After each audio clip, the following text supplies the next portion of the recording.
urgent and horrifying news story. And I need all of you to stop what you're doing and listen.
What up, Greggy C? Wow, look at you playing that thing all the way to the All end. the way through. Yeah, man, all the way through. That's so cool.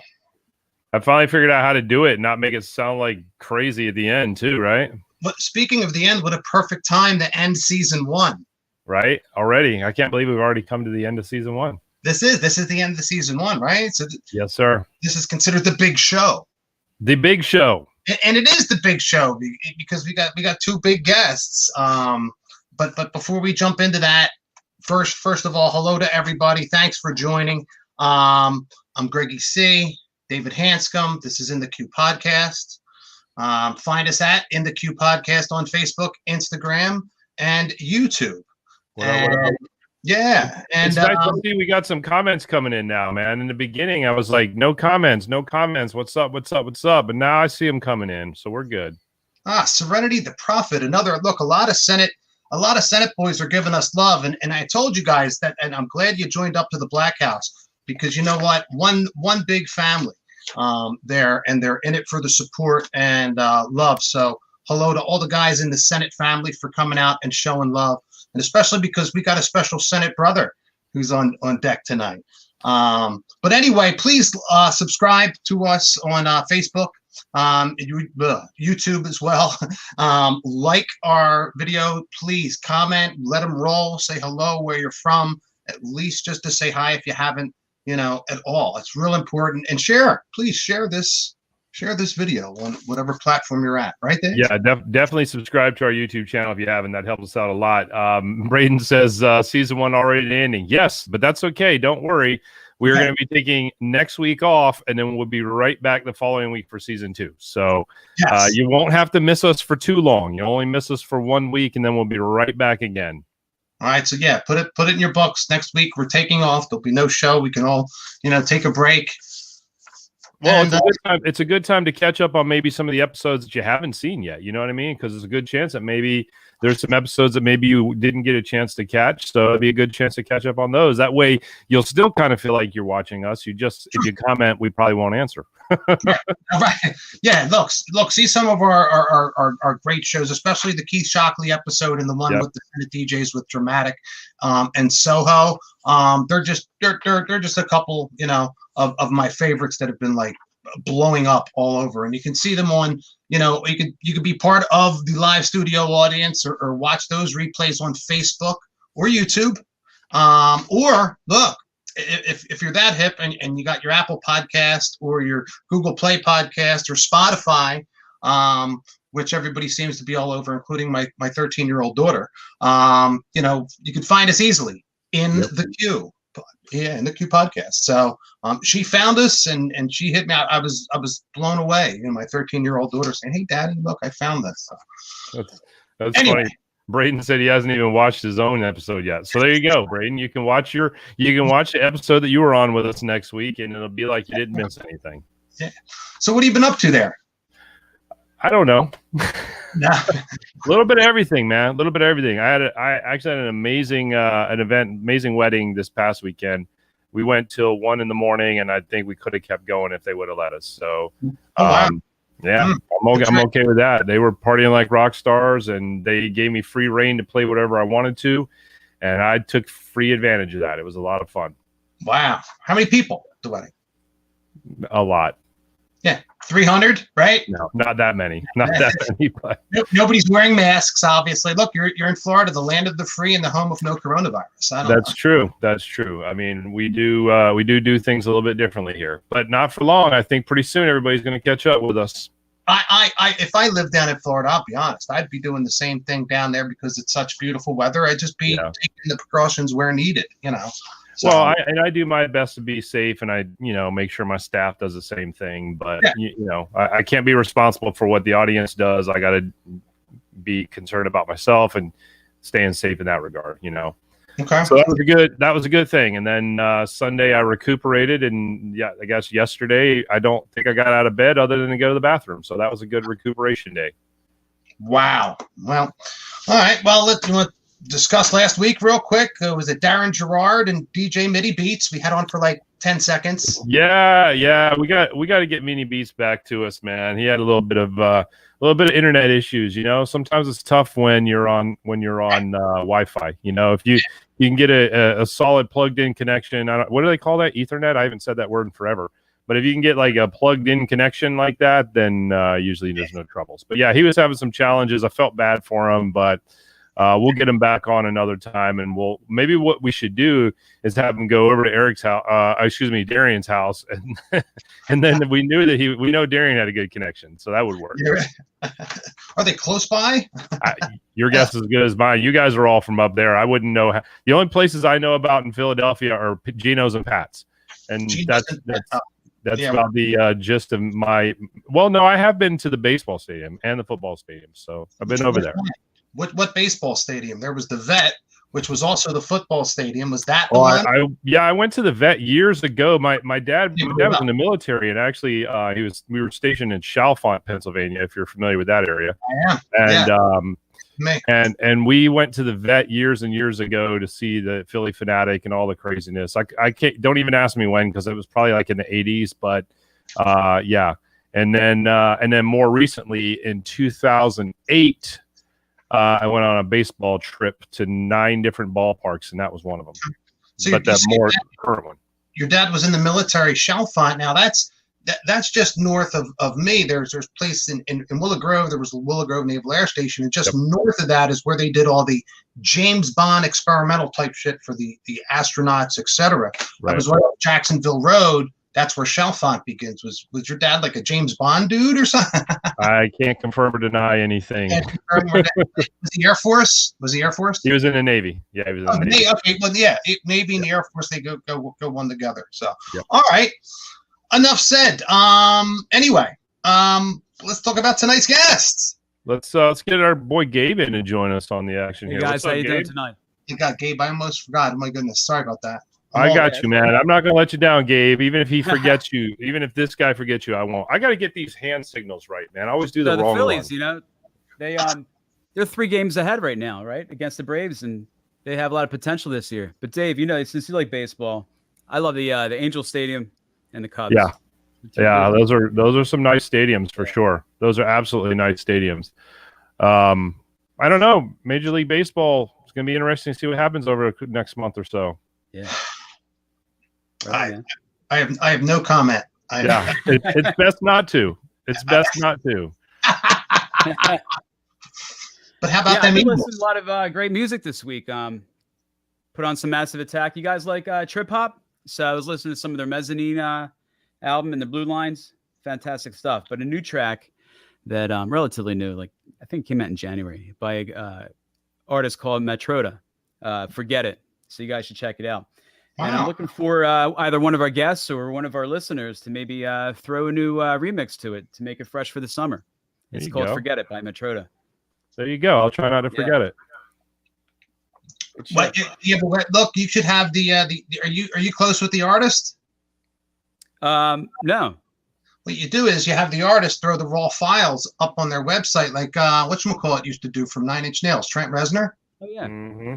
Yeah, I still have one of those tracks, and it was I forget what Degradation something maybe. I forget, it's been a while ago. He threw all of it up online, and you could dump them right into Ableton, right into Acid, right into whatever program that you had, and remix his track, upload it back, and he was going to give you credit, and you were going to win X number of dollars. But I was like, you know what? I saw him do it, and a couple other artists have done it, but it never really took off. And it's what a great idea. Yeah, Trent knows is just shit. There was probably a lot of red tape you had to go through to do that. I bet that's probably why. But imagine doing that now, though. My God, that'd be crazy. Oh yeah. Yeah. No, I believe in music should be free. I'm one of those guys. So Millie and all the other artists out there. It can't be that free. I mean, like the entertainment industry, you got to pay your DJs. You got to pay your talent. So yeah, to a point. Everybody in this whole RIAA and ASCAP and BMI. Look, you're talking to a guy, and I'll tell you, as we get deeper in, and maybe when we get Vince on, and we start to find out stories about me and my life in this industry, you will learn how me and the company I was with 20 some years ago, got raided by the feds. They were the RIAA. Wow. They were dressed up in full military gear underneath their UPS uniforms. Who the hell in an office is going to shoot at you? Are you on it? Like, really? Wow. Come You on. never know, man. Under a UPS uniform, telling the secretary, that's it, no more calls. And she had there was a number that she dialed that put us on night mode. She did that, and it was like an emergency thing. We did, and then, boom, that happened. And and I think the statute of limitations has run out. But one of the guys, like, boom, sneaked. Wasn't it on the Howard? Wasn't that mentioned in the Howard Stern show? No, that was one of my weddings. that's a whole nother story. Whole nother story. Yeah, that was actually the brawl at the Collegeville Inn in Horsham, where the crowd got maced and people started dropping like flies. Yeah, that was fun. It's probably about, I don't know, my 8th or 9th wedding in. No, this is something totally different, bro. This was, and it was all because they had to make a point about copyright infringement. Guess what happened 2 years later? I say one word: Napster. Yeah. Guess what happened? We were like somebody getting busted for weed in a cocaine or heroin world. They're not gonna bother with us anymore. Especially with all those torrent sites out there. Come on. And they didn't. Once Napster came, it was amazing. I mean, I walked into the DJ Expo that year, and they had a piece of paper in everybody's bag that says, "We're working with companies like blah blah blah blah blah, whom we busted, to work with copyright infringement. So don't go recording." It's the same exact time the Marantz CD players went from $5,000 to about $1,000. Yeah. That it was a 1 year period. Marantz had the first brand recorder out. You paid $25 for a blank gold CD. It took real time to record it, and finalizing it was another hour. So 2 hours to do a 1 hour a disc. And you were lucky if it worked in all of the players that were out there, because that was another problem when you burned them on your own. They weren't compatible everywhere. So I could tell you some OG stories, but speaking of OGs, tech talk as well. But speaking of OGs, that's our great guest on tonight. That's our second guest. Speaking of OGs, and we can discuss all kinds of crazy stuff with him. But we also have new G's. How do you say it? My daughter's going to kill me with the way I talk about it. But we got a new hip DJ that's coming up. He's a Senate brother, so you guys in the Black House should bow to him. He's in the Red House. Oh, do we have to bow? Is that how that works? We have to bow. So yeah, we have to. Yes. Oh, very good, sir. Thank you for coming on show, my friend. Oh, I'm gonna get in trouble for doing that. I'm sorry. I meant no offense to anybody about that. Yeah, no, it's peace and happiness. Whatever. I gotta be. You gotta be careful these days, man. I'm telling you. I know, right? As a matter of fact, the last wedding I did were two Chinese people. In a Chinese food store, which was awesome. And I did the same thing. I bowed, and it was an act of respect. I bowed and I said, whatever. Please tell me they had a Chinese buffet for their meal. No, they didn't. The place was closed down. We did it in the morning too. Yeah. I can't wait to check out the clubs in Asia. That's something I'd like to check out. That'd be dope. Yeah. Oh, yeah. They got to be dope. Absolutely dope. Anyway, all right, let's get this thing cranking, man. Yeah, let's speak of that. Yeah, let's talk about our guests. We got two great, amazing guests. The first one is DJ 9. DJ 9's from the Philadelphia area. The second one from the Philadelphia area as well is DJ Too Tough, and he is I think the originator of the group Tuff Crew. Now, you know that group? Look them up now. TUFFCREW. Look them up on the internet. As I go through the bios of both these gentlemen. Also, look, if you want to look, I look up DJ 9 as well. This man has got an amazing story, and it's N9NE. Look that up too. And look at both of these gentlemen and their repertoire and what they've done. So anyway, let's start off with our first guest, DJ 9. He was born and raised in New Jersey. He's now living in Philadelphia. He's known for his high energy and his ability to manipulate any crowd. He's got 13 years of experience, and his musical diversity and creativity have fueled and spread his name all across the country. He has performed sets for people such as 50 Cent, DMX, Ja Rule, Lil Jon, T-Pain, Fetty Wap. He often tours with DJ Pauly D across and out of the country from time to time. DJ 9 now holds a spot working for StudentCity.cm overseas every March for spring break and is still currently on their roster. Not only is he performing at some of the top nightclubs and events in the Philadelphia, New Jersey, Delaware, New York, Florida areas, DJ 9 has been a weekly mixer for Philadelphia's top commercial radio stations, Wired 96.5, and now, currently, he can be heard every week, Saturday nights, primetime spot on Q102, his mix show, 9 at 9. Ladies and gentlemen, a nice big round of applause for DJ 9. Hey, what's up, boys? What up? You like that intro? It's always so weird to hear your own shit being said by somebody else. Yeah, it is. Oh my God, I hate it. Cool, bro. You play with Fetty Wap. Cool. You're like, is this about me? I don't remember that. Oh, wait, I did do that. What a dork. Was he really? Is this guy a DJ or a tour manager, man? I'm trying to figure this out. Why am I sweating? What's up, guys? Thanks for having me, for real. You're in the hot seat, brother. I am. I'm drinking water because of There it. you go. Dude, you know what? And since I also know you and I've seen you play, I have to ask you one thing. And I always say, is Kiss one of your biggest, like, you love Kiss? Like, they won your band? God. Oh, die hard since I was 3. It's a whole family thing, you know, so it kind of evolved to me. Oh, yeah. Oh. Started playing guitar at 8 years old, every Kiss song known to man. Right. No, even I mean, every once in a while DJing, but anytime I see in like a cash setting, you know, you're always wearing a Kiss shirt. Oh yeah, no, I have to. It's.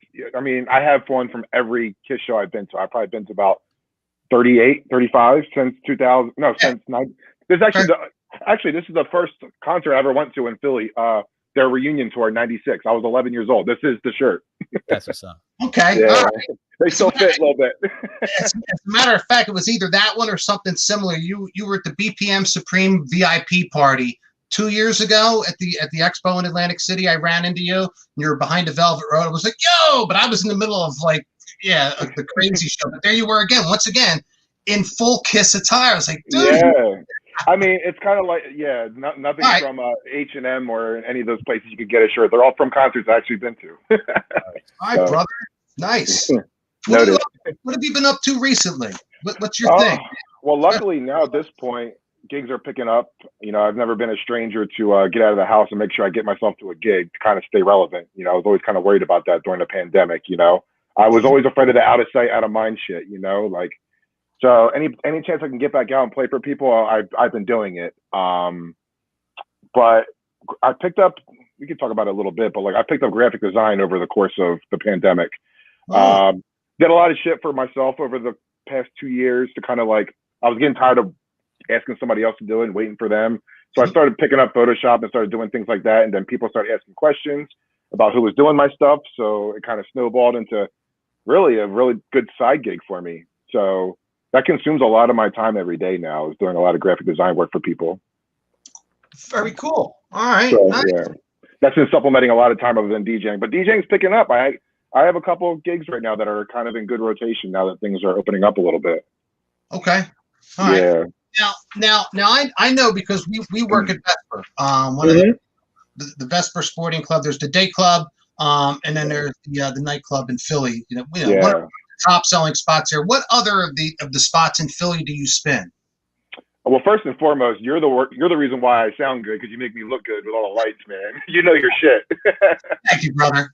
I'll tell you, if there's one person that really does it for a DJ to make them even sound a little bit better, it's the lighting guy, man. You always killed it for me. Look, it's a package. You know what I'm saying? I mean, I'm in there beforehand, making sure all your shit works. Look, I've done this. I've done it for 30 years. Dude, what better lighting guy to have in the club for you right next to you than a DJ himself? So I said it today in the green room. Out of all these guys, men, you know, one thing we all have. I have it. I know you have. We all have attitudes. But the minute I'm in, like, and you said it. You said the word $25,000 sound system, and that's being cheap. And I have to tell somebody, yo, man, a little less bass, or yo, you're pumping it up too high. Or this is what that big line on your mixer means. You don't have to redline it. You know what redlining means? You know, and they yell at me because I'm the guy trying to protect, and I'm in charge of the audio. You know? Right. Yeah. And like you were always like, even when we first came in there, this was years ago. And I don't know whether you know the stories of that place. There was a hostile takeover, shall we say, for that club, and I was bought in. And day one, if I didn't break into a certain liquor closet, they wouldn't have been open that night, because all that place was ruled by was their bottle service. Right. Yeah. And, you know, but besides all of that, you know, we got that place rolling and rocking. And you know what? I owe it all the brains to DJ Soho. That guy, you know, he's a mastermind, and besides being an awesome guy, he's a mastermind in what he does, and he brought me in, showed me his vision, and I just ran with it. I said, "Wow, you know." Yeah. He knows it. He gets it. So he's a jack of all trades, man. He's somebody you need to know. Yeah, but be his friend. Through all that, man, there's a lot of DJs, and Dave can say it. Dave can say it. If you're unprofessional, and I'll say it again, unprofessional, the way you hold yourself, the way you come in to the club, whether you're, you know, early, on time, not staggering in there late, whether you're drinking, whether you're stoned out of your gizzard and care or not care that people care, or you bring your entourage and you start fights. Right. You know, and I will just say the word. I like to think that I've been around this area for a while, because I'm not any of that ignorant, you know, rude. Yeah, just like, I mean, come on. Skill's one thing, but I mean, if you're a dick, you're out. You know what I mean? Who wants to tolerate that? You know. So you spin in Florida, and Dave will tell you. I just got back. I don't regularly, but you know, I just came back. Dave spins down there. And I've spun down there too. They don't put up with these Yankees from Philadelphia. Dave, where in Florida are you living at? North Florida, like St. Augustine, Jacksonville area. Northeast okay. Florida. Yep. So I just came back from Sarasota and then went to Clearwater right after that. So yep. Clearwater was like, I'm not sure if you're familiar, but I know you guys are. It's like Wildwood, but in Florida. It's crazy, isn't it? It reminded me of Wildwood. I mean, of course, it was also spring break too, so that kind of changed things a little bit. But I mean, it was great. Me and my fiance Ray, Greg, you know Ray, we were living. But awesome, man, that's awesome. Yeah. Gabe, go ahead, hit him with something. So first of all, Kiss. I'm a fan of Kiss, and I actually have a limited edition Paul Stanley. Dude, I see your background there, man. Hell yeah. Yeah. So I'll share a picture of you later. I love that shit. Cool. The graphic design is a great thing. I mean, I have plenty of business for you. I joined Berkshire Hathaway back in January, Home Services, and there's plenty of real estate advisors that are interested in logos. So I'll throw that business your way. For sure. Yeah, absolutely. Headphones, you know, when you spin out, when you tour, what do you like to bring out with you? V-Modas. I love V-Modas. They're super light. I mean, they sound great.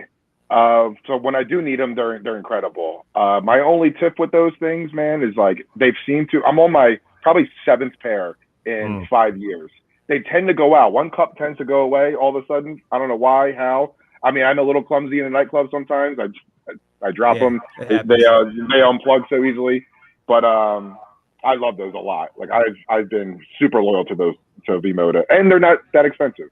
I was gonna say that would be my complaint about mine too, because I have a set of those, and they come unplugged all the time. Yeah. they showed this thing that has like it's supposed to lock or whatever, but I've never been able to get them to lock in. No shot. Yeah, that's the only thing about mine that I ever complain about because I love them otherwise. Yeah, I mean, when they're on my head, man, it feels like they're not even there, and I got a big dome. So when they're on, man, like the Pioneer ones just seem so bulky. Like I love how they sound, but just in the club setting, like I just didn't like the Pioneer headphones. And when they twist, I snapped them every single time. And not to mention they're also over like $250. So like let's forget that. For how often as I'm buying headphones, V-Moda seems to be right up my alley. So I've been sticking to them for a while. Why isn't Vesper supplying the headphones for their talent? There you go. They'd always break. Go shit, baby. Yeah. Man, You're one of the best DJs, that's for sure. Actually, you got to look. They supply the turn. We're lucky to supply the turntables. All right, so turntables. Uh-huh. You like the Nexus setups, or do you like the Prime Denon series? So I'm one of the easy guys that sound techs don't really have to deal too much with, because whatever seems to be there the night before, I'm cool with. That's right. I love turntables, of course. You know, I actually started on CDJs first. I had CDJs like the 1000s, I think, back in like 2005. Mm-hmm. And then I went to turntables because I was like, fuck this. I need more authentic, you know, I need to be real with this shit. And I kind of, not that the CDJs weren't, but you know what I mean, aesthetically, like I want to feel it, you know? Yeah. So I like both. Right now, I really do prefer CDJs because it's just so much easier now. I don't want to, like, I love phase. I have phase. I swear by phase now because I don't want to buy needles anymore. You know how hard it is to get them even more now. So I just love CDJs in that aspect. I'm linking them to where I'm turning them into a controller. I'm so much more adaptive, and I like CDJs the most now.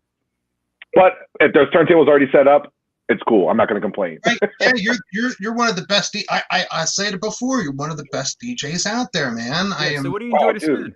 Thanks. Yeah. What do I like to spin? Honestly, man, if you ask me this around 2008 when I was about 4 years in, I'd say like hip hop. I love hip hop. I wasn't too underground. I'm a very mainstream guy. I'm one of those DJs where if you don't know it, there's a really good chance that I don't know it either. So, but now I love house music. Am I able to play it out as much? No. But I think what kind of separates me a little bit from everybody else around our area is I dip into it tastefully and it works, and it's awesome. I get my rocks off, and it's like, it's not hip hop all night long. You know what I mean? So, but I mean, I play it all. I'm on the radio, so that kind of keeps me in tune with all the new shit. Right. So that helps a lot. Not saying I like it, but we don't, as DJs, we don't like everything we got to play. You know what I mean? So, but I really am enjoying house music these days. Nice. So as an East Coast and Philly dude, do you have a preference on what do you call it? Record pools? I mean, I love them all. I want a piece of everything, you know, like there are certain DJs that make dope remixes where they're only on one platform and you can only get them if you're subscribed to them. Guess what? I'm going to subscribe to them because I want it, you know? You know, if you're just a part of DJ City, which, you know, I mean, I love them all the big guys, DJ City, heavy hitters, obviously Headliner, all the West Coast guys out there. Like, I want all the remixes and shit. I want to be in tune with everything. I mean, I make my own, but I still want everybody else's too. So I work my kinks out. I'm not saying I'm paying for every music subscription because that's just ridiculous. But I get my way in, and you know, we help each other out and stuff. You know. Perfect. Soho touched on Eighth Wonder. They're a hidden gem. Soho mentioned the Eighth Wonder. Yeah, that's a good one. Okay. Oh, there he is. He's here. Yeah. What's up, Soho? His ears were ringing. I was talking about his genius and his vision and all that. He was like, Greg's talking about me. I'm going to get in there. So, right. You know, he was actually here from the beginning, man. I got to look out for my boy Soho. He was here from the beginning. Look, that's cool. Look, yeah. I have to put up with a lot at those clubs, and there are two. I always smile, or I will always try to maneuver my way. If Soho's playing or if you're playing, I'm like, I got to be in with the Oh, hell yeah. Soho is, you need a Soho. I want to say in every state, but you need a Soho in every county. Right. Any area that does DJs, you need a Soho there. Yeah, you do. Yeah. And when I'm in panic mode, like if something doesn't work within 15 minutes of the gig starting, I'm like, fuck, I'm sweating. I'm like, sorry for cursing. I guess we can curse, right? Go for it. Yeah. Be you, man. Be you. This is an adult show. Who am I calling? Come on, Soho. So, Awesome. he's always a go-to. All right.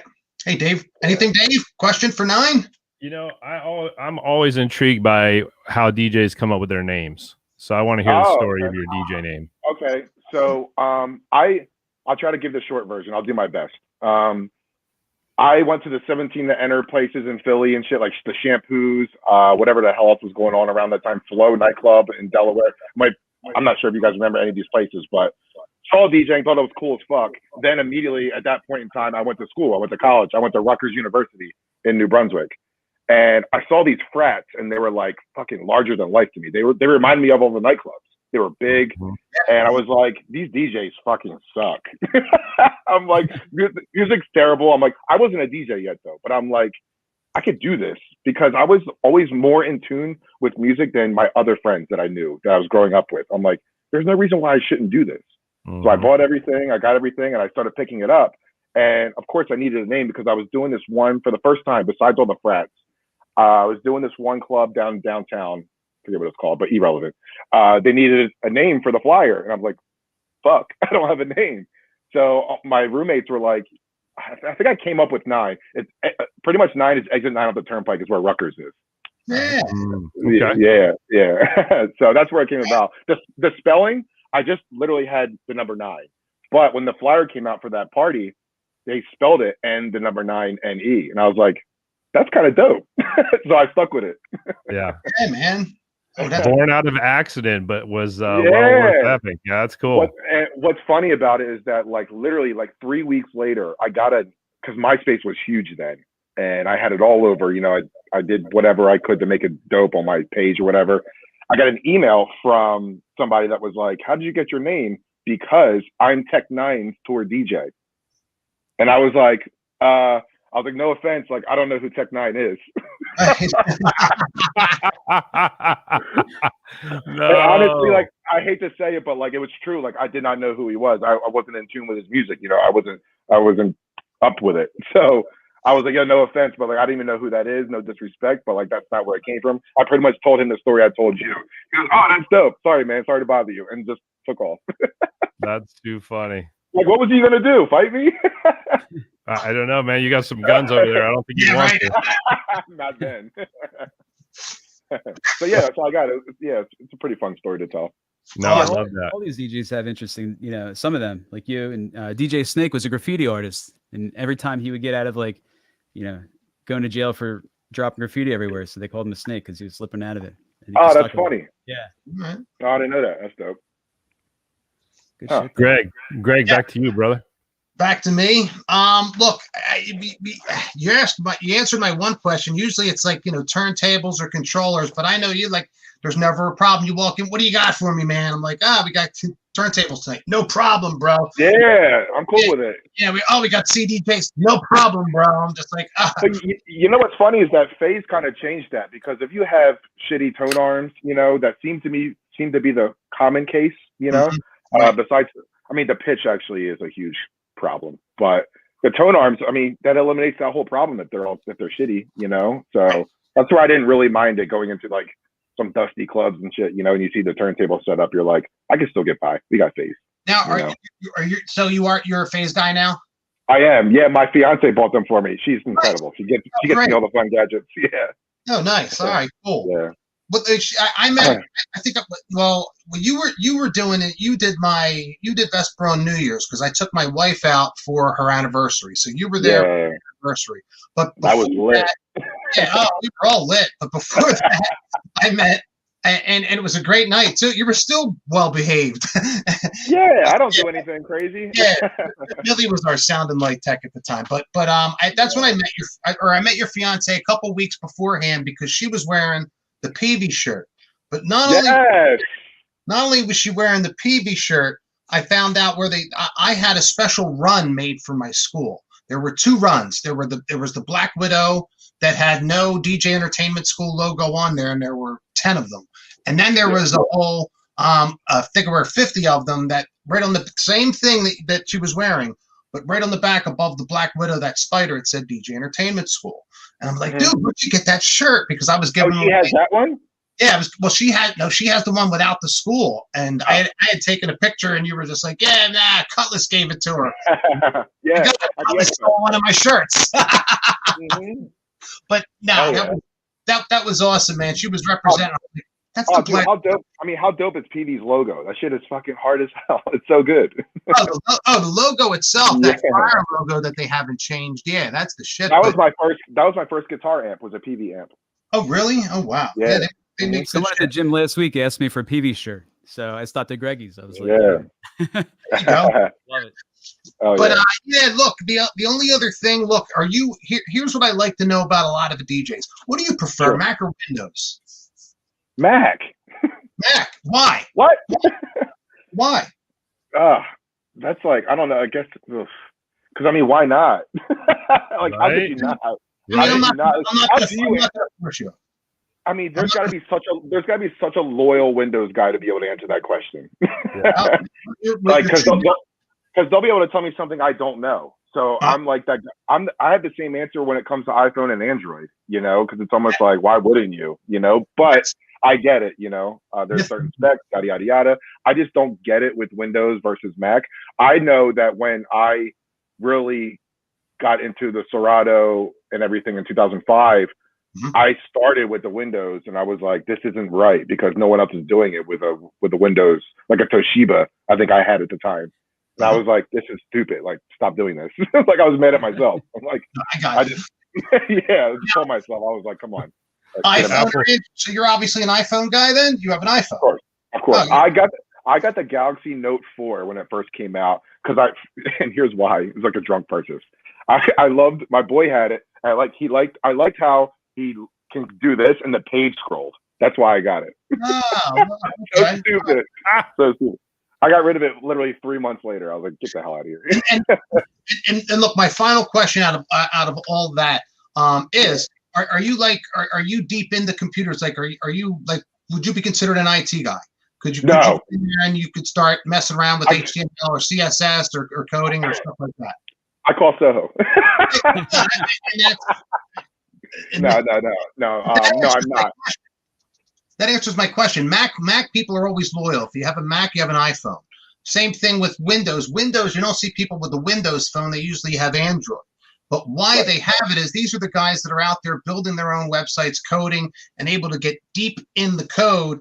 And really, they're fired up with it's a lot of video too, because they've got these fired up gaming computers. But then again, you're spending more than a Mac. Even though Macs are reliable at 2Gs, you're probably going to have to spend more than that for a Windows machine that's as reliable. So the only way I'm like a nerd in this aspect when it comes to the Mac laptops is I don't buy the newest because I've heard the horror stories because somebody like a tech nerd is going to get the newest Mac because who doesn't want the newest product? Right. You know, but DJing outside, yada, yada, yada, and whatever the case may be in warm weather, like the Macs overheat. So I've been rebuying refurbished 2013s for like 5 years. Yep. Okay. Because they're beasts. Solid. You know, yeah, they're solid, man. Like I just literally spent half the price, and I'm getting the same one that I had before it went to shit. You know, so. And point that's made. all I know. Look, you said don't buy the newest thing out there. I mean, I waited. Phase was out a year and a half ago. You know, I waited until one of our guys got. I think Millie got it 6 months in, and Millie was and worked out the grooves, and then I got it about a year in. Right, and my fiance Ray jumped on it for me. I think it was my birthday or Christmas. It might have been my birthday. She got it for me, and it was like probably 5 months in, I think, for the product. So like it was acting up, like it wasn't connecting at gigs. Like, I was actually pretty pissed with it. But you know, I was patient. Obviously, I wasn't going to get rid of it. But you know, when I first got it, it was iffy. Like people weren't happy. People were pissed about it. Sure. No, I got you. Yeah. All right. Well, with that said, I'm good. I don't want to torture Eddie anymore. Why? You're not torturing me. You know, we also got to bring on our next guy, and I want you to hang out if you want to. Please hang out with us. Yeah. We did, Greg. We did drum up some controversy in the comments over here. You know, we got a few Mac fans, a few. Well, actually, I think we only have one Windows fan, but one of our past guests, he said Apple's a 5-letter cuss word. Apple is a toy. Samsung is for business people. So Harry said, I'm a Mac guy all day, but you can't even use Serato with the new Mac still. Actually, you can. Now. I just saw they came out with well, I guess it's on beta. Yeah, Soho said the same thing. Yeah, I think you can now. Andrew said he's Windows for life. There you go. Yeah, so... So look, Soho's the guy that can make these Windows machines work. But and the thing is, it's all about what you're more comfortable with and what hasn't let you down at your gigs. Right. You know, I mean, that's the thing. You know, Serato will crash regardless whether you have a Mac or you have a Windows machine. You know, it depends. Yeah, Adrian, beta only. Yep. Yeah, and it depends upon the software that you're kicking it with. Yeah, it was kicking out after 2-hour set. I was like, what's going on? Yeah. Oh, yeah. And it depends upon the version. You have to be up to the newest version. And look, especially with the phase, you have to be up to date. It will kick out after 2 hours and it'll just stop. It won't freeze. It'll just stop and turn off. And then you have to read. No good. Oh, it's no fun. Oh, it's no fun. Try that happening at a wedding, because after 2 hours, here's your cocktail and you're just starting to dance them. And then the thing. Yeah, you'll go from DJ phased to DJ phased out. They'll find somebody else in a heartbeat. And look back in the day, you know, I was the guy using the PC DJ before everybody else did, and that thing was crapping out. But right off to the side, I had the CD that was ready to go to push play. So if I was down for about 5 seconds and I hit that player. Now with Serato, I have a USB stick. I have a PV mixer. The PV mixer, one of the channels is I just put the stick in there and it's a USB player. So I've got whatever song queued up, you know, usually something funky that all ages are going to like. And if something happens, I hit it. Thank God I'm saved. You know, at least I got 10 minutes to boot my computer back. You know, it's spooky. But anyway, yeah, look, the controversy is always going to be there, Windows and Mac. And I see it with DJs. Mac always wins. It's always going to win. But it's and Soho says it right there. Windows for streaming and games. Everything else is Mac. Yeah, I remember. I remember. I'm sorry. Go ahead. I remember distinctly doing a gig and Soho was next to me. I was video DJing actually, so I had to be at Vesper. And he's like, "Look at your dials go, man. They're so smooth." And my Serato decks. And I was like, you know, I think I had 500 gigs of hard drive space. 16 gigs of RAM. That's what it was. Yeah. That's the killer, the RAM speed, man. And I guess Soho at the time didn't. I lucked out with that. When I got my refurbished one, they were all out of stock except one like decent condition MacBook Pro, and I had the 16 gigs of RAM. I mean, there's 1,000,008 gigs, but since the 16s exist, nobody wants them. So I lucked out with that. I will never not have anything more than 16 gigs of RAM. Just makes everything so super smooth.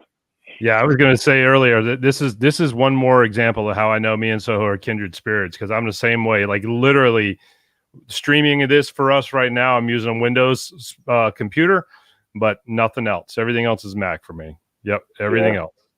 Perhaps something down the road, like, you know, with my graphic design stuff right now, as it's picking up, I'm still using my laptop that I'm DJing with. So I have a lot more to improve and upgrade with. So maybe down the road, I'll go Windows for all my graphic design shit. Who knows? I don't know. Probably not. I'm trying to gain haters back. Yeah, it was like, we like this guy. Oh, never mind. We're out of here. Hey, Nine, do me a favor before we or as we bring on Too Tough. Put your graphic design. Put a link in the chat so Dave can put it up on the screen for you. Okay, it's my Instagram. Please, put up your Instagram, and I want to send anybody your way. This way, they can follow you. They can talk to you about graphic design, or maybe they want to hit you up and you know for some mixtapes, or you send them the Q102's way and just say, hey, you know, go to Q102.com and listen to my shit every, you know. And what is it? Yeah. It's Q102.com, right? That's how they're going to be able to get you. Q102Philly.com. Q102Philly.com. Every Saturday at 9 o'clock, he's got the hottest spot I mean, Philadelphia's market is one of the top 5 in the nation, and this man has got a Saturday night mix show at 9 o'clock. Nice. You got to check it out. Those on the replays. Once again, if you're listening to this, Q102Philly.com. Check out N9NE and his mix show there. And also, it's how do they find you on Instagram? What is it? DJ 9 and the number 9NE. DJ 9. At DJ N9NE. All right, everybody. So that's how you check them out and talk to them about some graphic design work or what have you. Or you want a celebrity DJ for your kid's bar mitzvah. Celebrity. You can get them out for about 5 G's for 4 hours. All the Cherry Hill bar mitzvahs. Come on now. You got to go more north. Dave, anything else before we? No, I just followed this celebrity DJ, man, because I don't have a kid that has a bar mitzvah coming up, but you never know. I might want to hire him just to show up and to DJ for like 8 hours again and just wear all kiss shirts, like every hour switch kiss shirts. I could do it. I could do it for 3 days, literally. Yeah, well, speaking of DJs to do your bar mitzvah, we got our next guest. He'd be perfect for that. Oh, there you go. He would turn that shit up. Yeah, he would. I think that'd be a different kind of bar mitzvah, though. All right, or 9, you got a few minutes to hang out and I'm hanging out. Hang out with us, and all right, cool. We got all of the Senate boys in the house. Thank you, boys, for coming in and hanging out. Yes, my guys. Hell yeah. Thanks. All out there, man. Thank you, guys. You guys are awesome. All right, so here's what we're gonna do. We're gonna bring our next guest, and I want you to Google the name Tuff Crew, TUFFCREW. This is Senor or Mr. DJ Too Tough, one of hip hop's most skilled DJs. He ended up in a desperate world of hustling and crime, getting shot, pistol whipped, and kidnapped until a cancer diagnosis in prison provided an escape. Philadelphia's DJ Too Tough impressed the hip-hop world with his lightning-fast scratches for Tuff Crew, most famously on their 1988 hit, My Part of Town. When the group found themselves broke and without a record deal, Too Tough turned to hustling to survive, all the while attempting to rebuild his music career. What followed was a treacherous journey through the malicious underbelly of urban life. We're going to discuss with him his rise to fame as a DJ, the dark world of entertainment, and what drugs can do to you. But we will also discuss the power of positivity and overcoming obstacles at any cost and staying true to the music, the art, and true to your family. And ladies and gentlemen, with that being said, it is a privilege for me to introduce to you not only a fabulous DJ, a man who's overcome so much, and a true friend. Let's hear it for DJ Too Tough. Hey, I'll accept the applause. What's up? Thank you guys. Thank you so much for having me on here. What's up, man? How are you? Trying to get my little merch wing set up behind me, you know? Yep. There you go. Look, as I told 9, we just gave out his Instagram. Started off, you know? Nice. So this is the new North Side hoodies at the bottom. It says Badlands, Philadelphia. Mm-hmm. And that's the whole, vicious underbelly and the malicious, kidnapping and all of that. That story was actually, I took there was a writer for Cue Point, and he wanted to go to a Cool G rap show. So he flew here from Amsterdam, and I took him to a Cool G rap show, and I gave him that interview on Cue Point with that little intro that you just read. Mm-hmm. In a drunk conversation with just me and him after the Cool G rap show. So I told him way too much shit, Okay. And they printed all of it. So now I'll let you get back to introducing me. Oh, but look, man, you're a man who needs no introduction. I told them all to look you up. As a matter of fact, let's get right to it. It's like, first to who you are. We explained who you are, man. You've got and the word lightning. That's I think that's undermining what you do. You've got some fast ass hands, my friend.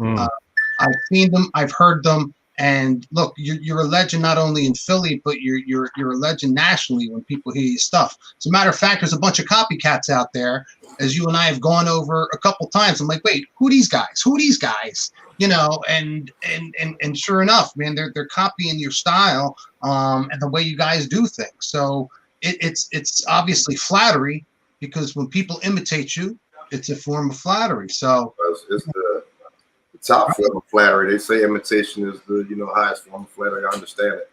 Yeah. For me, this is the second interview I'm doing today. I did an interview earlier today over at Mike's warehouse where we shot the Tough Talk videos, with all the graffiti on all the walls and stuff, for a Detroit vlog or podcast. Okay. I don't know, man. We also had you. You did the Rock the Bells with Roxanne Ashante, right? We did that the other month. Yeah, I've been trying to. I mean, during the pandemic, there wasn't no shows going on. Obviously, as we all know, as DJs, and if not for the, if not for the PUA money that they was giving out, right? A lot of people did go under. Their businesses went under, even their DJ businesses. But I tried to concentrate on a little bit of getting out of my comfort zone, getting in front of a camera. I had people who, had brand new video equipment and stuff like that, but in the middle of an addiction for the last however many years, 25 years, in the middle of an addiction, trying to keep it hidden from the world, being too tough.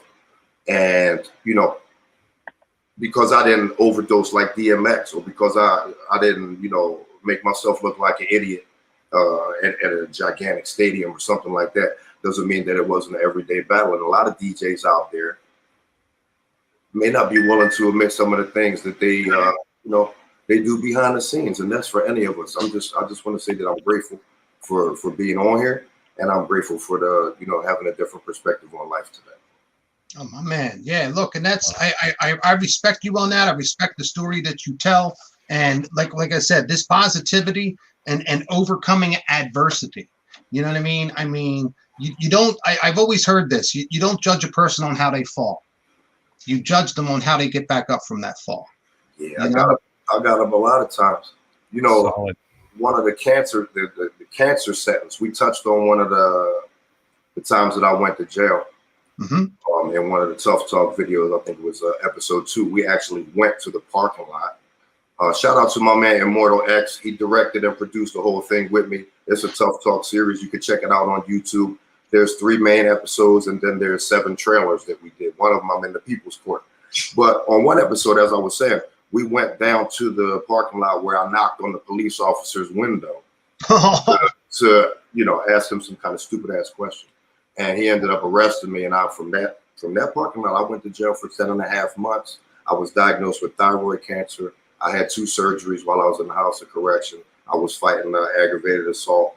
They gave me an offer of 4 to 8. Like, that's the offer. That's the deal. 4 to 8. I was like, 4 to 8 months. They was like, no, 4 to 8 years. I was like, well, we ain't taking that deal. But the intro that I gave you to read off of for when you brought me on, I wanted to go in that direction because it's priceless to even be here today, bro. Like, I mean, for any of us to be here right now, it's cool because I had a lot of friends just over the past year, just suddenly pass away, whether it was from coronavirus or not. I really did have learned how to practice being grateful every day to people like yourself for having me on here, Yeah, man. Yo, look, life can change like that. I mean, and look, one of my questions was coronavirus stopped all this. We had this Amsterdam tour, if I'm not mistaken, correct?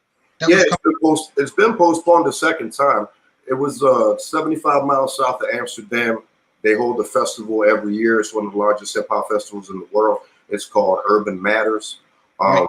We've already been, paid a certain amount of money, half of whatever the deposit was to perform there. The other performers are Curtis Mantronics, Busy B, Davey DMX, I believe Donald D, Just Ice, DJ Cash Money, and Tough. Wow. So that was the first time we ever went to Europe, and it's been a bucket list item of mine. I probably could have gone to Europe already as a solo DJ, but I wanna go with my team, I want to go over there with Tuff Crew. I don't want to go over there as too tough. I want to go over there with my team. Because if it wasn't for my team, I would never even be in a position to even be doing this interview, you know? Like, okay. When I first got into Tuff Crew, I wasn't the original DJ for Tuff Crew. There was a DJ before me named Shiver and a DJ before him named DJ Doc. And I had to kind of like battle my way into that position, even though one of the members of Tuff Crew, Ice Dog, is like a lifelong neighborhood friend, you know? So I had to kind of end, but I still had to, you know, try to make as much noise as I could on every 8-bar break that they gave me. So if you walk around, yo, the scratches are so crazy and crisp. Well, that was the only time that I really had the opportunity to say anything was with my hands, because I wasn't profiled in the interview. You know what I mean? It was like, you just a DJ, so go ahead over there and let the MCs do the interview with Lady B or whatever it was. So, you know, I fell back for the first beginning of it, but I kind of figured out a way to make noise on the wax, and that would last forever, other than me saying some kind of, you know, jockeying for position to be into an interview didn't mean as much to me as putting forth a fucking devastating scratch to make them say, who the fuck is that? And then they'd be like, that's a white boy? You know, they always used to be shocked that I was white. So that, you know, they still come up to me and they're like, we never knew you was white. We thought you was black. I guess even by me speaking right now, you still think that I'm black. I don't know. What's good though, Greg? I love you, bro. I love you too, man. Everything we holding it down. You know what I'm saying? We holding it down. I appreciate you supporting our podcast here, my friend. Thank you. I mean, Greg comes to my crib and fixes shit. Like, he'll come to my house and he'll take apart my whole rolling 505 with the broken. You know what I mean? And we try to fix it, and there's like layers of fucking boards under there. I'm like, I'm not touching that shit. Right. Crazy. And I look at him, I'm like, here's all the extra parts. He's like, what? Too funny. Hey, Greg, real quick, we got a question from the audience. This ought to be interesting for Tuff. So, how are you a Raiders fan living in Philly? So, Tuff Crew, in the beginning, I went into the record store. I went into Armand's Records when it used to be located right on Market Street, and I seen a 12-inch single for Run DMC. I don't know if it was Walk This Way. It might have been something else, maybe Daryl and Joe. But DMC had a Raiders jacket on, and I was like, that shit look fucking hard, you know what I mean? And nobody really was on the Raiders. Shortly after that, maybe that same year, the Oakland Raiders completely demolished the Eagles in the Super Bowl. And I was very young, you know. That happened way before like the record joint. When I seen DMC earlier, how did I become a Raiders fan from Philly? Earlier when I was young, I got my heart broken. It was my grandma, God rest her soul. She bought me a big ass foam #1 hand with Eagles on it and all that. And I watched the Super Bowl, and I watched Plunkett run over top of the whole Eagles defense. You know, Kenny King with the 80-yard screen pass. If you don't know what I'm talking about, you can Google it. You know what I mean? This Super Bowl history. But that is how I became a Raiders fan, by seeing my favorite team get trounced in the Super Bowl. But I'm a diehard Eagles fan, more than probably most Eagles fans. I know obscure facts about every fucking player on the Eagles, more so than any other NFL team. I went to St. Joe's Prep. I'm a stats geek. You know, I love the assist. I know basketball, football, I can recite the stats to you. Here's the last part of the Raiders question, because I had to get this out of the way. This is a historical answer I'm giving. That's cool. NWA was the 100 miles and running niggas in black. So me being the only white kid in an all-black neighborhood, I want to be 100 miles and running niggas in black too. But I got to be a little harder than the rest of them, because I got a handicap to overcome. The handicap was double right hand. No, the handicap wasn't double right hand. The handicap was being white in an all minority neighborhood. So I had to kind of like watch myself a little bit. Like, I was raised down. I grew up in 4th and Girard, which is now the middle of the Piazza and all that. It's all yuppied out hipsters, and that's cool. But before it became that, they used to tell my mom and dad, this neighborhood is going to come up. It's going to come up, because the property value was being, predicted to increase. And but just a couple blocks away from there is the heart, like 8th and Jefferson. When we talk about the barbershop, like, yo, I like to say what's up to Mike, Mel, and Lou, Max Headroom, Bird, and the crew. That's lines from one of our songs called Got to Be Funky. But that's mentioning the names of the people that I grew up with. They accepted me. They used to call me White Bull Joe. When I used to come on the fucking block, it was a barbershop at 8th and Jefferson, right? Shout out to my man SP12 Melvin. He's out in Syracuse, New York. When I used to come up to the block, I was the only white kid that would be making that walk up there, you know. And I would hear them say, "Too bright, too bright, too bright," and I was like, "Why the fuck are they saying too bright?" And I told my man, "Mel, why are they saying too bright?" He was like, "Oh, because you're a white boy. You know, you walking up on the drug block." I said, "Drug block? I'm walking on the drug block?" Like this was pre, you know, NWA Gangster Raider Too Tough. This was still Joseph Hicks, you know. So that's my answer to why I'm a Raiders fan from Philly. All four checks. I love it. Everybody's like, "Oh shit." Dave, got any questions for him? Yeah, you even put Castor Ave in the track, My Part of Town. Great representation of that. So did that song blow up when you were at Temple or before?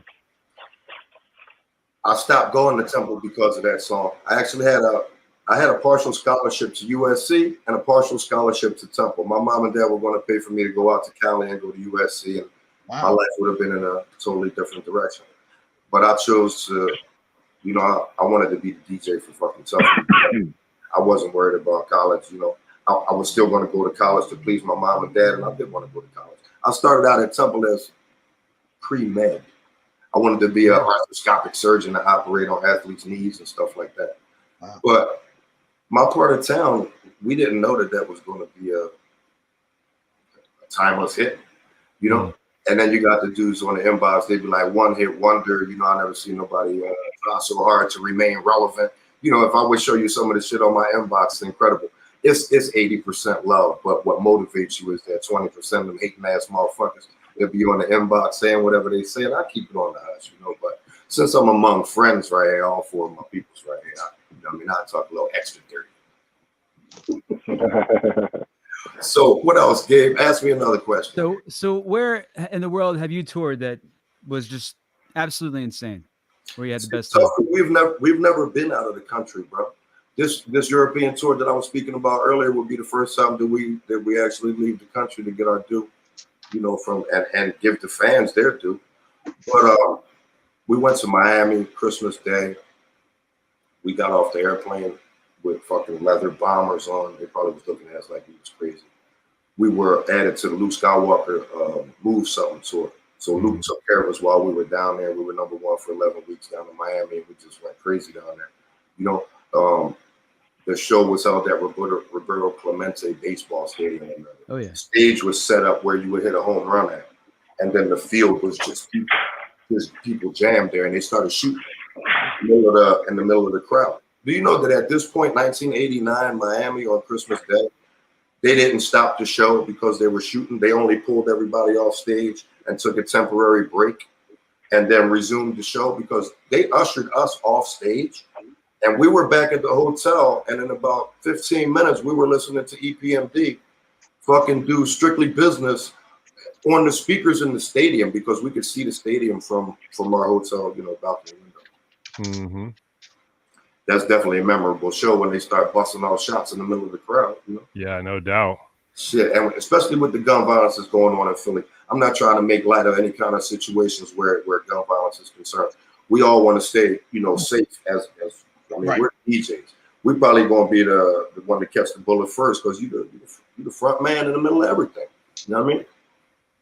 It's getting nuts in Philly, man. Especially what is it? Fern Rock right there at the station. They're constantly at the SEPTA station, man. It's either a war going on. I don't know what's going on up there. I don't know what the word is, man. Yeah, it's hard to explain. It's hey, I mean, I'm not going to speculate on why somebody murdered somebody else. Yeah, violence is violence. But I want to get back to you. Mentioned you said you're handicapped, double right. You said that. We mentioned it earlier. When I started DJing, I literally had my little Radio Shack mixer off to the left, and I had two belt-driven turntables off to the right. Why? Because I was right-handed. And I didn't use the crossfader. I used the channel faders. Because you could tell you still got that Radio Shack mixer, all the paint's worn off on the channels. You had the Radio Shack, John, that clicks when you move the fader? Yes. Yeah, we started out with them, John. Yeah. With me with the vest hacks. No more vest UV meters. With the UV. But the thing was, I was double right, and it was only because I was right-handed. Is that why you do what you do? Is it because you're right-handed? I am right-handed, but I was looking for a way to be able to. I was trying to learn how to scratch. This is 1986, 85. I was graduate from the prep. My best friend, his name was Yo-Yo. Rest in peace. His real name is Anthony Ray. He got killed at Marshall and Thompson. Since we speak about gun violence, this boy taught me everything about turntablism, who Jazzy Jeff was, who Cash Money was, who Lightning Rich was, DJ Bones, Master Vic. I learned so much so fast from him. And I wanted to be able to emulate his scratches that he was doing on that side because he was left-handed, but he scratched with both tables on the left. So the only one that I had to learn, because we only had one mixer, was to put my tables on the right and then, you know, wait for him and just pull them. Now that I figured it out, I remember we used to pull out the phonos and put it, you know, to these two over here. Even if we were like doing a party where we were battling other DJs, because we didn't start out doing parties where we actually played music for people to dance. We put out flyers and drew the flyers up for all out DJ battles way early on, like 1984. And I was young, bro. I was like, 14, 15 years old. I did those scratches for my part of town when I was 19. And, a lot of people don't get a chance to get put on that early. Or if you do get put on that early, it could go a bunch of different ways.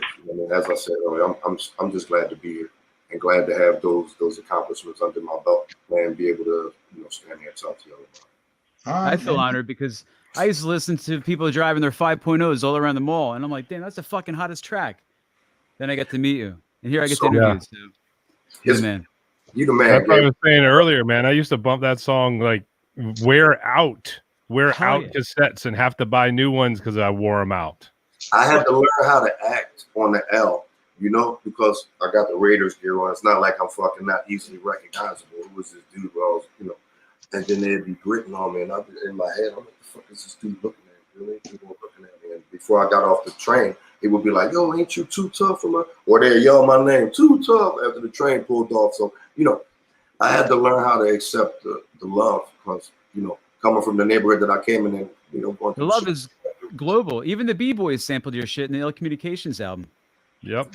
Yeah, I really couldn't have did it without the members of Tuff Crew. Ice Dog, Lord Ice Dog, LA Kid put me down on how to make, all of the beats. I mean, LA produced the majority of all those albums. Ice Dog wrote the majority of all of the lyrics on all of the albums. Tone Love is the show energy, and then we had Monty G just in case the equipment broke down. He would come out there and do a beatbox and hold the crowd over from going crazy.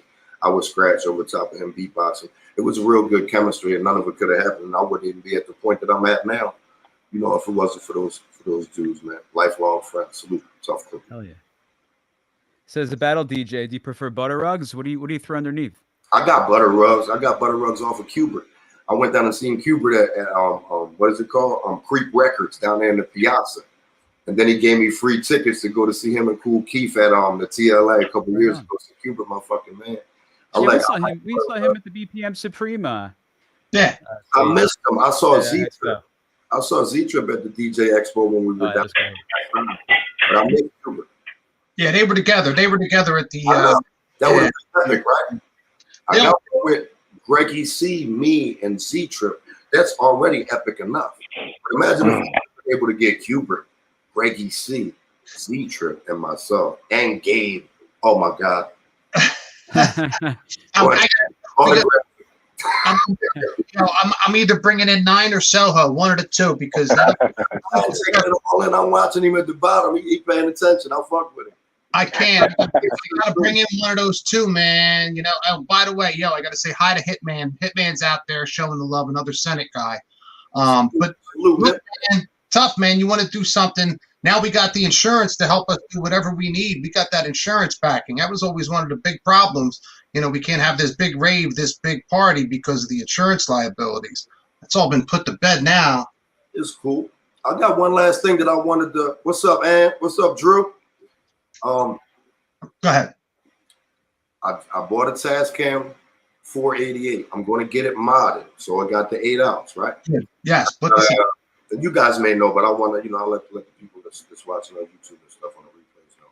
I got about 48 tapes from classic Tuff Crew, Mechanism, Overlord, Ice Dog, Solo Shit, Larry Lair, Straight Business, MC Mechanism. I don't know if I already said that. Prime Minister Dope, a bunch of different stuff. Mixtapes that I did all between 92 and 94.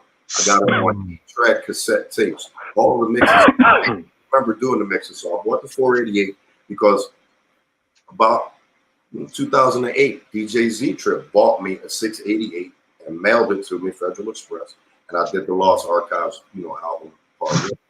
And the tapes haven't been even, maybe a quarter of the way just stripped. So what I'm doing is trying to take it off the analog and put it onto a digital format, and then I'll be able to remaster it from there. But that's like the latest project that I'm doing, like unearthing the 92 to 94 tapes, 48 tapes. There's probably six songs on each tape.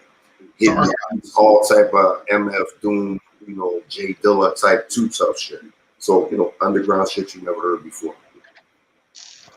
Also, that Too Tough Lost Archives album is part something 2 to listen to right there. So this is going to be part 2? Yeah, it got more Mechanism Jaws, more PMP Jaws. Deep Jaws is crazy. So really what sparked that idea in my head is when we were talking about guns and shit, me and a couple of my friends used to go to the hood, all down Badlands, 3rd and Indy, 5th and recent Indy, 8th and Clearfield, Fairhill and Somerset, Waterloo and Indy, anywhere where motherfuckers was hustling. We would go there, drive my Jeep, go there, and write down a list of their names. So the drug dealers on the corners would give me a list of all of their names and tell me, yo, this is Juan, the hitman. That's Jose. He hold the bundles. This motherfucker. He do this. He the killer. That's the nigga that run the corner. He the hitman, the enforcer. And I would go home and make a beat, and whoever was the MC that I had with me, I had about 4 or 5 different people that would write rhymes. One of them was Mechanism. Another one was Prime Minister Dope. Well, we would just write the whole song about them and bring back 10 tapes and sell it to them. And we made out. I got those songs. Actually, a lot of those people, that we were rapping about are no longer with us. And I get a lot of inbox messages about, yo, you got a copy of that recent Somerset, or do you got a copy of that High Class Lunatics, John? Like, this is people from down the way who's probably either locked up forever or dead. So it's a good way to, keep the memory of people that we may have lost alive by going back in the songs that I have. I got about 40 songs from 40 different drug blocks down Kensington between 92 and 94. There was another rapper that we went to war with down the Badlands. His name was Kiski. And he did a diss track about me personally when we used to run around selling these mixtapes that I'm telling you about. And it's like maybe a rap war that you never heard about between one of the first Hispanic rappers to ever bless the mic. Was from Philly. His name is Kiski. You can check him out on his Facebook page is Kiski on top. But he's since passed away maybe 3 years ago. So R.I.P. Kiski. But a lot of this stuff a lot of these stories that I'm telling you about are going to be contained in the intro of what we're going to write for the Lost Archives too, as well as the tapes that I have. So just wanted to get my promo shots out there for what I got in coming up. We also got about 12 songs done. They're not going to say that I'm supposed to say this, but we do have like 12 Tuff Crew joints done. There's no scratches on them. They're unfinished. But if it should so happen that, whatever, like we're ready to go with fire. Greg, I'll let you hear some of them, Jones. All right. Yeah, you already let me hear a couple of that, Johns. You did. I'm a DJ, so I like to leak that shit, so they get mad at me. Like, fucking Too Tough, you giving our shit away, bro. Like, we ain't get paid from the first one, and you burning us on the second one. I'm privy to that. Those Jones you had on the phone, you were hooking up in my Jeep. I was just like, yo, that's why you'd never send them to me, because in a second they'd be out. We can't. I ain't lying, bro. I put up a post on Facebook yesterday. It said, keep it 100. Who out there is how many people out there have a certain rapper that they are a fanboy of? I used the word fanboy just because I wanted to weed out the tough guys, you know what I mean? Because the tough guys is going to be like fanboy. I'm not a fanboy of nobody, but it made me laugh with all the people that how they answer this stuff. I popped up your Facebook. It came up there. Your group. There was the Danger Zone Posse. And all the different groups. So damn tough. but also your main Facebook. I also popped in your Instagram out there. So this way, anybody wants to get in touch with you, wants to get some of that North Side product that you have behind you. Get this one up. Check him out, Greg. Nice. Oh, That's dope. I gotta get me one of those right there. He's got, all types of. he's got some crazy merch. And I tell you, merch to go with the story that I just, took up the whole show with. Maybe you tell him you heard him on the Cue Podcast, and he might be nice, and he might sign one of them Johns for you. Oh well, I got y'all all with the shirt. Just let me know. Yeah. Let me know the sizes. Yeah, you tell me. Unlimited supply. We from the Badlands. This shit don't never run out. That's right. Shirts, among other things. Hey, Nine, you got any questions for Tuff, buddy? You've been sitting hanging out. I appreciate it, man. But no, I'm getting a hoodie tonight. Oh, I know. Yeah, I like that. The whole North Side. Yeah, I kind of spoiled it though because I asked him a couple things while we were talking before we started, so I kind of ruined it. Well, not really. I mean, the white one's on deck too. The white one's hitting. Yeah, that is hot. Yeah, but I'm Messy Marvin. I'll mess that. Man, I'll mess that up. I didn't even see the Badlands text underneath. That makes it even better. That's dope. I like that. Yeah, the official bootleg. Yeah. Cool. So I don't know. You need me to fill in the time right here? It look like y'all running out of shit to say. I got more. No, I got a million questions. Here's the deal. I don't want to monopolize it because I'm the guy. I'll yap, and I got a billion questions. But then again, I mean, here, you want one of the big ones? I'll ask both you guys. Here's the big question, and if you didn't watch any of the podcasts or you don't know me as a person, how I would interview, and when I say it, and Vince is probably still hanging out and listening and watching in the studio audience, when I say tens of thousands of DJs, I probably hit the 10,000 mark, and that's by interviewing alone in more than 25 states in America. I've interviewed DJs in the past 25 years about getting a job. Easy. And the one question when they make it by all those prerequisite questions, like here were the three. Are you over 21? Do you own a car? And I forget the third one. Oh, Jesus. But 21, because you had to work in bars. Do you own a car because you're a mobile DJ? Oh, and do you have insurance? Because you could have a car and not have insurance. So those three questions, if you didn't say yes, you were kicked out. If you made it all the way to the interview, you know what I'd ask you? And I'll ask you first. Tuff, why do you do this? Why do I DJ? Why do you DJ? Why are you in the music industry, the entertainment industry? This is the entertainment industry, not just the DJ. The podcast is about entertainers. So why are you an entertainer? I spoke earlier about going outside of my comfort zone by doing some videos where I really didn't, maybe before I wasn't willing to really go all out and tell the stories of what needed to be told in my eyes. And I do it because I love it. There was 4 years that I was kind of like on the run from the probation and all of that. I was a grill cook for Moroccans up at Castor and Ron. I worked at Paisano's Pizza, and I was fucking deep covering that joint. You know what I mean? I didn't want to get booked for whatever it was. There was 3 probation violations, but you can stop I'll finish it up quick. Throughout my whole life, after the DJing stuff came along, even my mom, the way that I first was introduced to it was she took me down to Funko Mart. My mom took me to Funko Mart. Right. And I was looking at the pictures of like the black chicks with the afros and the different sexual positions, Virgo, Sagittarius, Scorpio. And I didn't know that I was going to be musical, but I did know that I do it because through the good times and the bad times, hip hop people and people who knew me as Too Tough or knew that I was a DJ came and showed me love at the most unexpected times. And I was always able to get the love and support that I may not have gotten in other places from the hip hop community. They always gave me a pull up, man.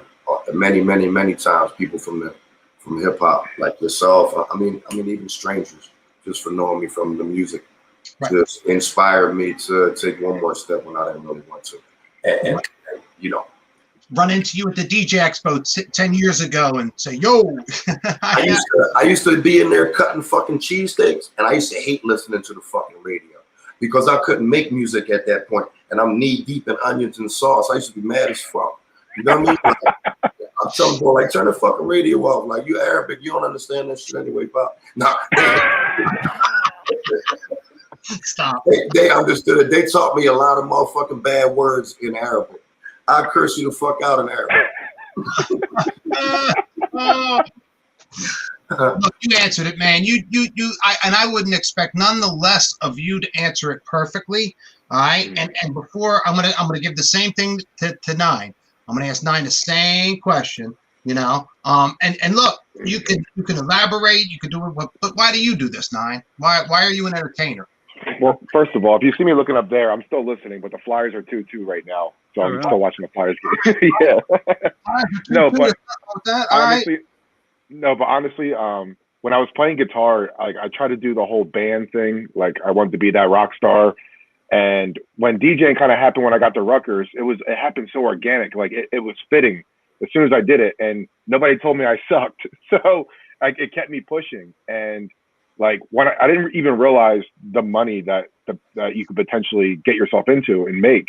So it happened, just like I said, just organically. So did I know I was going to be this far, 16 years, 15 years in, and still doing it? No, but I found my way, and I kept going. Like, I found it immediately when I went to Rutgers. I went to school not even knowing what I was going to do. I had a major, but it was super vague, communication major, so I didn't know what the hell I was going to do. I wanted to, do it for my parents more than anything. So it was so fitting. And if I couldn't be a rock star, it's the closest thing to it. So here we are. Look, you both had the number one answers on the board. I mean, you do this because you love this. You know what I'm saying? And yeah. The whole rock star thing in there. Look, and I'll say it again. And I think Soho said it. And I'm glad he said it in one of our interviews. I always say it. There's a reason they make DJ Hero and they don't make something like Wedding DJ Hero. You know what I mean? Yeah. Right. People want to be, the DJ that, has got his hands up like that. I mean, Soho and I both have similar poses. Mine, my back's turned. His, he's coming at you, but, it's like the Rocky pose. Your hands are up in victory, and it's the DJ, but behind you, you're facing the crowd, and all that crowd.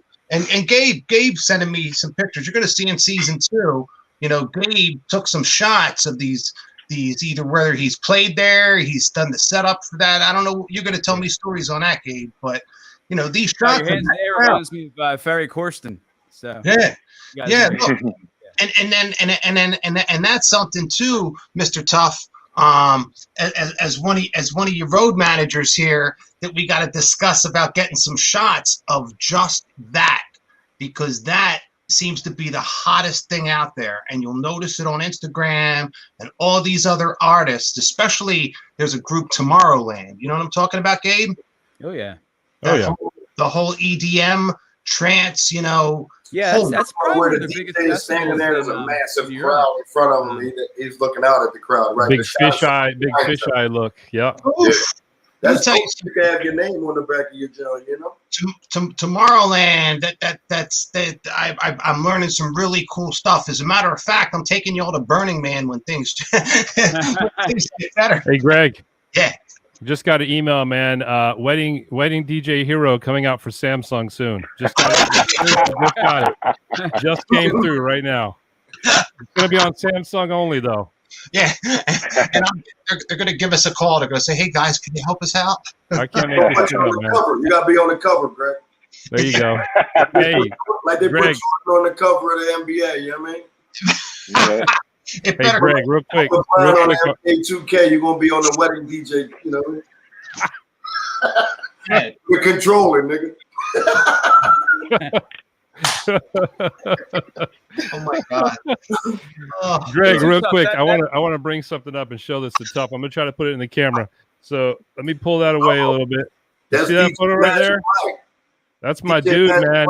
I I got to tell you a quick story. So Oh, I actually worked street for the company Cheetah Records down in Orlando. I worked a street team for them way back in the days. I could show you a funny ass picture of me and Mike. If I could find that real quick, I'll show you.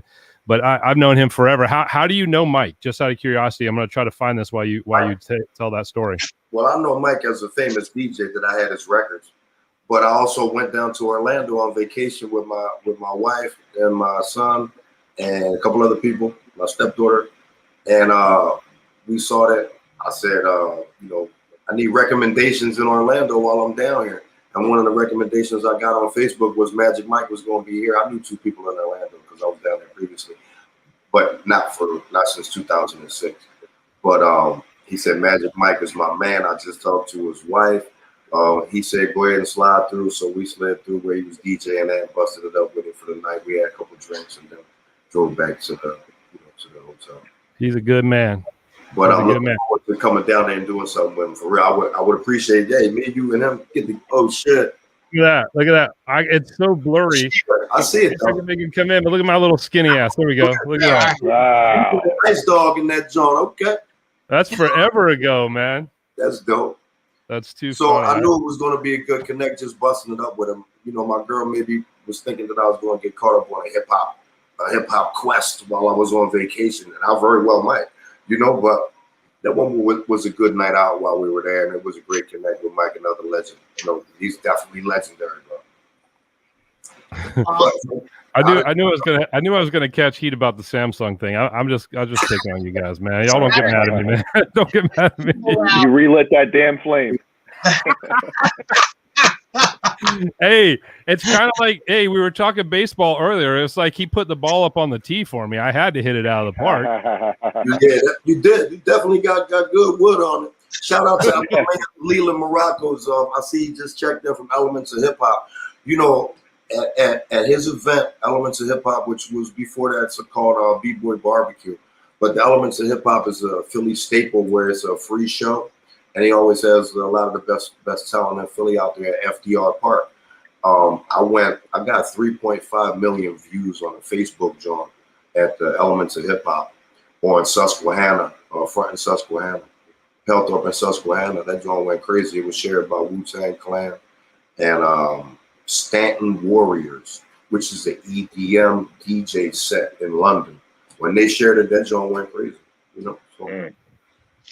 Well, look, we should all, because I think that's happening. Look, in August, vaccines are coming out. They're rolling out now. Hell, we'll be selling them on the street corners in another month. But literally, I'm guaranteeing that in August, the DJ Expo in Atlantic City is going to happen, boys. I look forward to it. I can Dave, guarantee. coming up for that? What's that? Dave, are you coming up for that? Oh, I'll be there. Yeah, if it happens, I'll be there. I think we all need to get together here. I'm gonna host a wedding DJ hero party in my suite too. By the way, Yeah, right. Powered by Samsung. I'm in.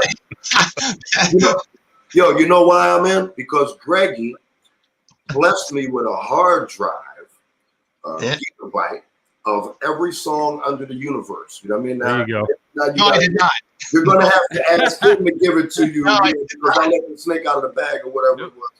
But this fucking hard drive is incredible, bro. No, you left it. No. You left it over my house, and I just returned it to you. That's right. Listen, That's right. I don't know what songs they're talking about. I'm a hip hop DJ, you know what I mean? So for them to say, play me a joint by Kiss, even by Kiss, I probably don't know. And they ask for fucking crazy ass shit, you know what I mean? Every time that they've asked me for shit that I have no idea what they're talking about. And I always have it with me now. Everything's so right there, and that motherfucker comes right up. I'm like, that was my life. Love it. But I got it, and I'll play it. It avoids a lot of problems for me DJing at places, you know? Greg's a They got shit that they want to hear right there, right now. I want to hear it fucking right now. Or that's going to be a problem.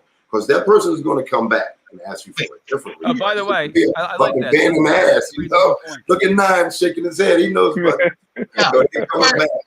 You weren't in the green room. I don't even think Nine was in the green room when I was talking to these boys about being raided by the feds. I was listening. Back in the day by the RIAA. The National Joint. Yeah, dressed in UPS uniforms. That's yeah. Oh yeah. And then the next year at the expo, being put in all the little flyers saying, "Oh yeah, this company," and I ain't gonna name them, was caught copywriting, and we're working towards them. So you should not copyright and record music. This was right when, and I told these guys, because the Marantz came out with a CD recorder for about $5,000. And back then, you were DJs in the 90s. You didn't have that kind of money. When it about Too 20 tough mug is so dope. Juice. Player juice. I saw it. I tried not to laugh, but I was Fucking hustle juice. trying to throw me off. But That was very nice product placement. Well done. hey, is that for sale too? By the way, speaking of that, It is. you got my Everything is for sale. There you go. My ADD going another direction, but anyway, look back to the main point, boys. And the Senate House usually is where it's at, but that's usually the private, John. But we'll have something like I used to have years back. I used to have that big thing at the Irish pub. The Irish pub, I know the people there. They let me rent out the whole back during the expo for a day for free. No, not currents. No, that you'd think.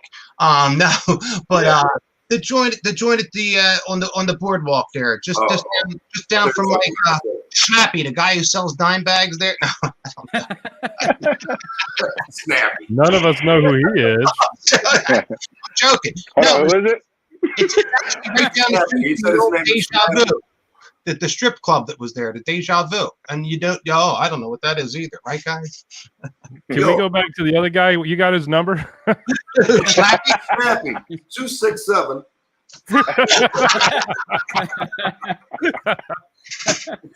That already sounds like a Samsung number. Never mind. Yeah. Oh man. It's called a burnout phone. Yeah, they're sponsoring the dinner. Oh my god! I get emails and calls from them already. All right, I'm just gonna turn 9NE Tough in. I'm like, that's it. They're the guy. It wasn't us. We was just DJing. Any last minute questions for our guys there, Dave or Gabe? No, I'm good, man. I'm just honored to have you on. Both of you guys, actually, both of y'all. Yeah, honored to have you all on. Yeah. Love chopping it up with you, laughing, having a good time. People don't do that enough. And so, by the way, just laugh for the hell of it. This week. I mean, that's going to be my message to everybody. Just think of something funny as shit and just laugh about it. You'd be surprised how much better you're going to feel when you do. Yeah, that's true. I always do. I always try to. I laugh at my own jokes. And if you can't think of anything else, just think about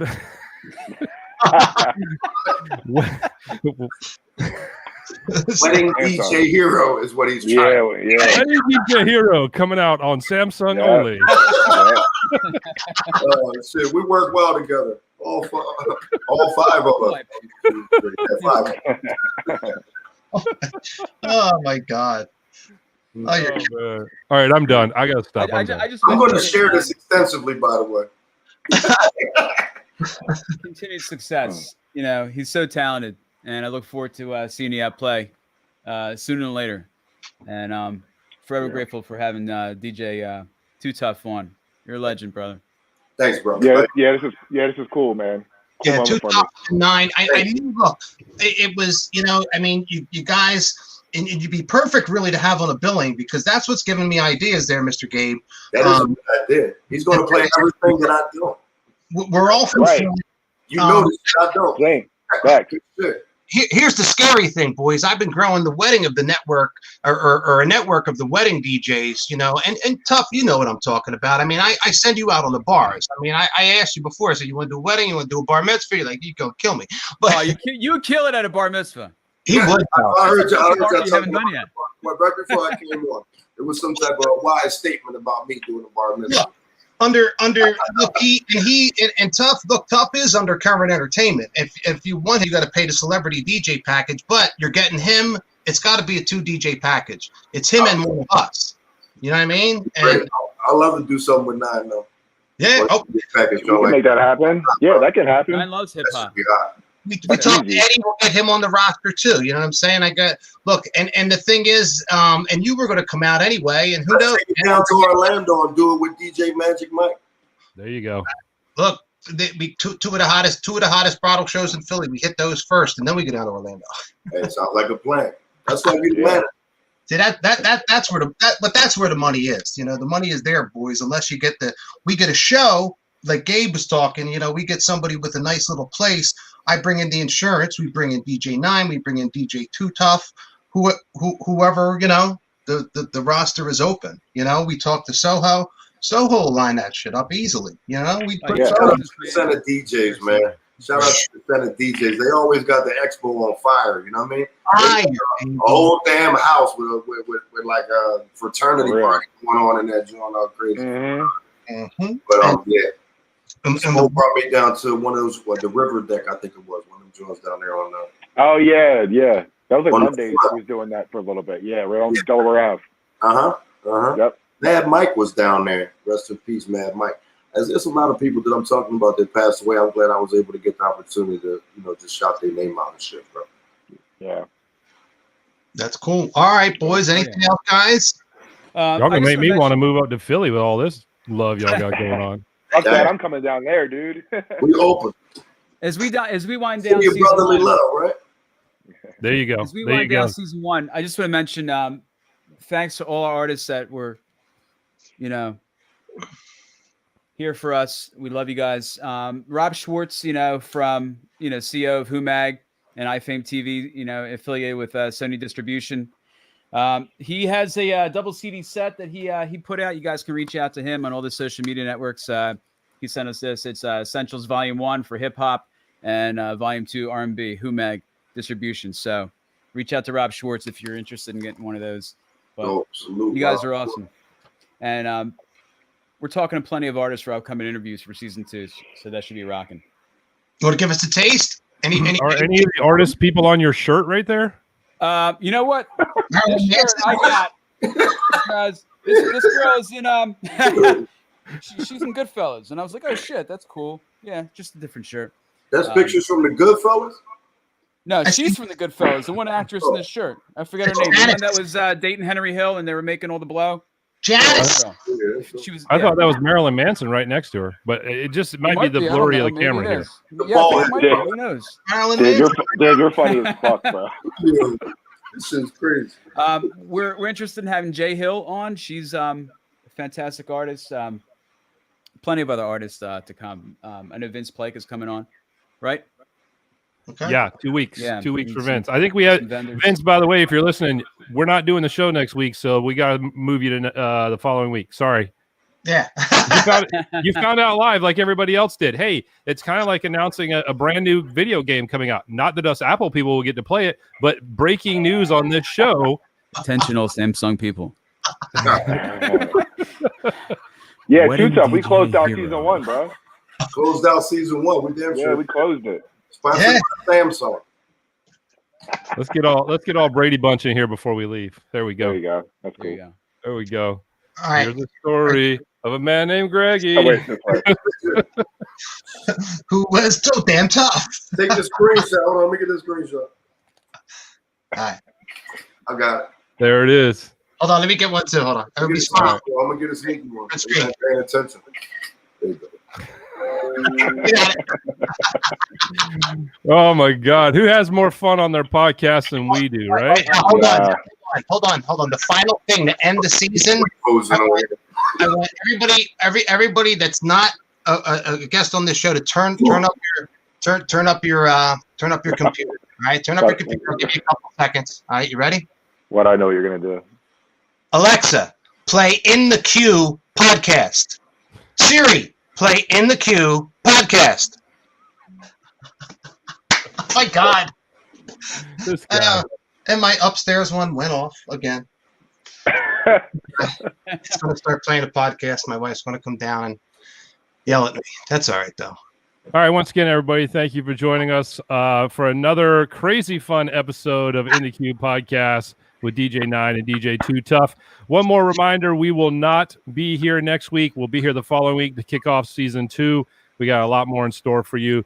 With that being said, y'all have a great night. Thank you so much. We'll see you next time. Flyers just won in overtime. Woo! There you go.